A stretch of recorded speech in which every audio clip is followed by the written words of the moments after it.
Saints. Today I want to encourage someone that if you have a dream, there should be a corresponding habit that will help you fulfill that dream. So I give you an example of myself. God called me into ministry, and even though I had been in the church for over 30 years and served in various departments, I'd never been to Bible school. And so for 3 years, I had to go to Bible school. I had to go and do a doctorate in theology and leadership because God was calling me to lead a group of people. And so I had to change my habits. I had to upscale my knowledge so that I'll be able to do what God wants me to do. So when God gives you a dream, you have got to change the habits that you have to be able to match the dream that you have. People say to me all the time that maybe I'm starting a master class, or I'm going to so-and-so industry. And then when I ask them questions that are in relation to the industry, when I try to gauge the habits that they have, it's not in comparison to the dream that they have. I'm starting a podcast, okay? Are you on social media? Are you putting out any post? Oh, no, I don't like being in front of a camera. So how are you going to be doing this podcast? People say, I'm setting up a consultancy and I'm going to have customers. Okay, do you attend networking events? Oh, no, I don't. So when you have a dream, you must have the habits, corresponding knowledge that is going to help you to fulfill that dream.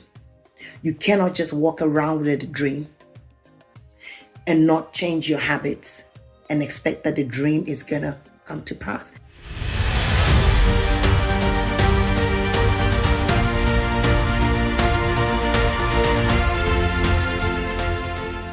And so many times I see people go into business. In the first few months, they are very excited to tell me that I'm going to this business. I have started that business. And sometimes after 2 to 3 months, when I ask them, they have quit because they didn't change their habits. They thought that they can take a 9-to-5 mentality in setting up a business. No. When you are working for someone, you can do the 9-to-5 and it is okay. Because you take very little risk. You don't have to take work home. It is someone else's responsibility because it is their business. It's nothing to do with you. You promised them that you were going to work 9-to-5 and that is what you were going to do. And when 5 o'clock, some of my staff, 10-to-5, they're already checking out because it's got nothing to do with them. They go home for the weekend. It's got nothing to do with them. But then when you are a business owner, there's no 9-to-5. It is 24/7. Your 9-to-5 is called 24/7. And so because people didn't change their habits, didn't adjust their habits in correlation to the dream that they have, the dream filters away. And it looks like the dream was not good. Or it looks like what God promised them was a lie. It was never a lie. You've got to change your habits. You've got to literally change your habits. You would have to get up at 5 in the morning and you have got to go on your knees and pray. You've got to get up at 6. You've got to get up at 7. You can no longer sleep till it's 10 o'clock. You can no longer be going to bed early. You can no longer continue to party and live the lifestyle that you want.